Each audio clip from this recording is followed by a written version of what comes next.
Now, Joe, I actually wanted to start off with you, if I may. You're very well known for your discoveries in biophysics, and Retro very much sort of looks at extending lifespan. That's the sort of main mission. Tell us a little bit more about what you're working on then, and what does modern science now reveal about how and why we age? Well, slight correction, I would say we're working on healthy lifespan. Otherwise, what's the point? So we are presently working on two main categories of improving healthy lifespan, and one is rejuvenation, which is working to make the existing cells in your body younger, which is very difficult, and we could barely even start to be thinking of doing this in 2026. And the other is replacement, and that's essentially saying we give up on the cells, we're not sure how to make them younger, but what we do know how to do is make new cells that are intrinsically younger, approximately 0 age, and replace the old cells with the young cells. And that's two of our programs. Excellent. So how much of aging is actually sort of because of human influence then, do you think? The old nature versus nurture debate. Well, influence, we generally lump into the larger bucket of environment. It's all the things that the world, including yourself, is doing to you. So this depends a lot on your lifestyle and where you live and the particulate matter in the air and whether you smoke. And probably most importantly, once you get the obvious things out of the way, how much you exercise. But there have been various estimates, some largely based on looking at twin studies. You can see differential healthy longevity in twins who theoretically have the same DNA. But the estimates still vary all over the map, but there's it's thought to be some fraction is pretty significant fraction is genetic. It also depends on which long tail you're looking at in terms of the longevity. Once the people are living much longer, then a higher proportion of genes explain their longevity. But so the estimates are all over the map from the sort of 25% to 50% range. So Peter, now you work with some of the highest performers in entertainment, in sports, and even government now as well. Mm-hmm. Really interesting in terms of what you do to really sort of help truly people access their potential. So what role do mindset, stress, and behavioral patterns, what do they play in population health as a whole, do you think? Massive. Before I start, I just want to say it's an honor to be here and to thank the Highnesses and Excellencies for having me. It's my first time at the World Global Summit, Government Summit, so it's a pleasure to be here. With regard to mindset, for those of you not familiar with my work, I am helping to integrate a new operating system for humanity. We all carry our devices. I'm sure everyone here has a smartphone, and you're very familiar with updating your firmware, and even when you have upgrades for your apps. But my question is always, when was the last time that we updated our own operating system? And so for me, mindset is pivotal, because if we are in the business of results, which I would assert everybody is, I work with some of the highest performers, as I was saying, in sports and business. And ultimately, whether you are an executive, a CEO, an athlete, an entertainer, or perhaps a parent, you're interested in getting good outcomes. So if we look at the genesis of how anything is created, all outcomes that human beings get, the precursor to results is action. Very straightforward. And typically, when we go to see an expert, we're looking in the domain of behavior. How do I change behavior to elicit different results? To me, that is a very redundant system, because behaviors are driven by your emotional state and your fundamental belief systems. That gets a little deeper if you go into therapy, psychotherapy, you work with coaches. But ultimately, beneath that are the subconscious foundations of somebody's identity. So what I love to work with, and why mindset to me is pivotal, is because if you live in an old operating system which is based in limiting narratives, simple things like I'm not enough, I'm not safe, I'm a little bit of a failure. Even some of the greatest performers in the world that I've helped, you would be it's remarkable how many of them are actually informed by fear. And fear can be an incredible motivator to get results, but unfortunately it's like the anaerobic system physiologically. It has a threshold. And so in order to fundamentally make change as it relates to health, what I'm introducing is a new operating system, which is the antithesis of limitation, which is the narratives that we have all been bought with. I know it might be a macabre thought, but I want you to consider that the human brain is designed to predict and protect. And as a result, it has a self-destruction tendency, the self-fulfilling prophecy of the current operating system. So on the other side of limitation, the predominant emotion is fear, which for anyone who knows physiology will create cortisol, norepinephrine, adrenaline in your system, which is degenerative over time for the tissues, which then creates an overarching experience of suffering and hence dis-ease. And if you look at the word dis-ease, it is the absence of ease. And so what I'm introducing to people is, on the other side of limitation, we create internal state of freedom, that you're not in resistance with life, which then leads to, instead of fear, a sense of love or acceptance for life. Instead of suffering, we have a newfound sense of joy, and then instead of disease, health is the byproduct. So, in case it wasn't clear, I'm quite adamant that in order to create optimized performance, you have to create optimized health, and you can't access true health until you free your mind. So interesting. Yeah. And our brains are sort of like 2 to 3 million years old, and it's that fight or flight response that's still, within all of us, and that subconscious at the end of the day, and it's breaking free from that, as you mentioned. It's so interesting. Yeah. Joe, we're seeing rapid advances in longevity science right now that could fundamentally reshape society. So what do these sort of breakthroughs mean, do you think, when it comes to public health services, and how do we move faster from discovery to delivery, do you think? Yeah, well, the reason I'm interested in biotechnology as a way of increasing health is that we have 8 billion people on the planet, and that's essentially 8 billion independent experiments on how to live and the effect of your lifestyle on your longevity. And you can look from societies where they eat purely high vegetarian diets to full meat diets, to places where there are communities of yogis who are like at complete peace for most of their lives. And you don't see these outliers where suddenly, for some reason, the ones who are very relaxed are living to all 120 years old. The differences between all these 8 billion human experiments are relatively modest. I mean, it's obvious that if you do things that kill yourself and you keep doing them, you will die sooner. If you smoke 2 packs of cigarettes a day, it's very clear evidence that it's terrible for you. But by and large, the differences that we can make by modifying our behavior aren't that big. And plus, most people don't, and I care about most people. So what we're working on is actual biotechnology, new drugs and types of therapeutics that go into cells and modify how aging works. And as I mentioned, we have things that reverse aging and therapies that then replace the cells that are old with new young cells based on your own DNA. We have 3 different clinical programs, and the first one is already in clinical trials as of 2 months ago in Australia. And unfortunately, we have to wait for these next-gen longevity molecules to make it through the rest of the pharma classic phase 1, phase 2, phase 3 clinical trial process in order for the rest of us to be able to use them. Of course, being closer to the company never hurts. So what does it mean for public health systems?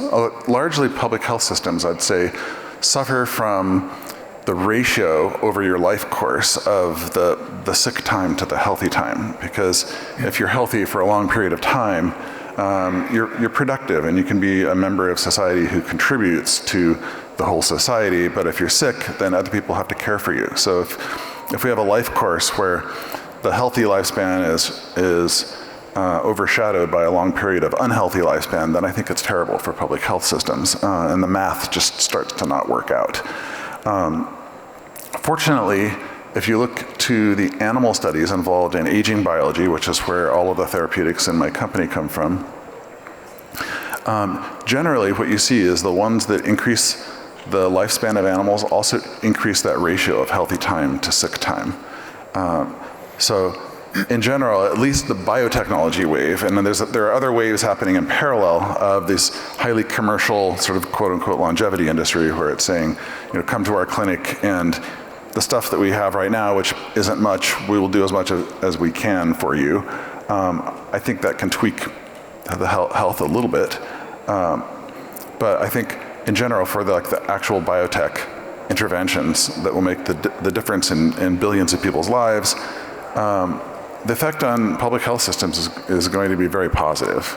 But it'll take a while for the legislation to kind of catch up with, to kind of notice everybody used to be really sick at 65 and now they're fine at 65 and actually they're fine at 75, so maybe we should move our retirement age a little bit. Some of those laws like that could help with the solvency of the health support systems. Because it really does seem that, a lot more people now are very, very much focused on longevity, on wellness, on living better and living longer. I feel like, I don't know whether you feel this as well, but I really feel that sort of mindset's, changed quite a lot actually. But I was wondering whether you could tell us a little bit more, Peter, about the work that you're doing with governments when it comes to prevention-focused systems. What has the response been? How are you managing it all, and are you getting a good response?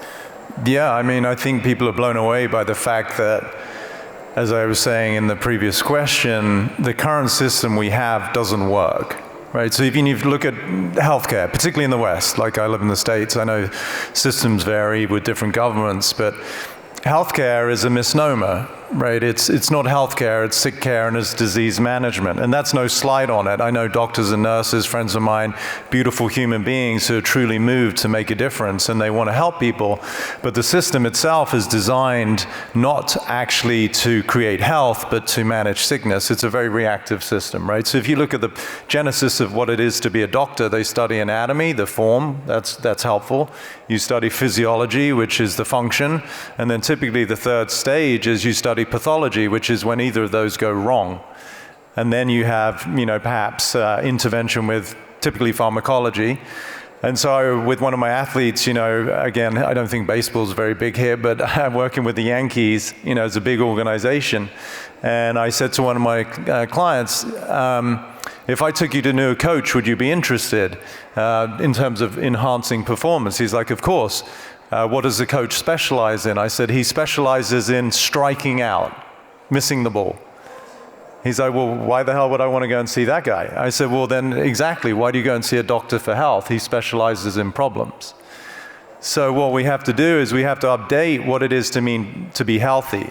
Much of my study is in science from a beautiful science from India called Ayurveda, which I believe is practiced here a little bit. And the greatest Vajra, the greatest doctor, is the one who has no patients, no clients, because he's educated the community on what it is to be healthy. So for me, prevention is even a misnomer, because prevention, what does it assume? It assumes that the natural state of the genesis of a human being's life is to age and sickness. So we've got reactive, which is we're trying to get away from a history that doesn't work. That's very redundant. We've got proactive, slight improvement, which is I'm trying to work towards something. But for me, what is the most powerful way to actually elicit our inherent nature of vitality is to live from the essence of who we are, in the absence of constraint. So I think prevention, albeit it's an improvement from the reactive allopathic medicine system, it is still not at the pinnacle of what it means to be vital. To be vital is to recognize it's our inherent nature.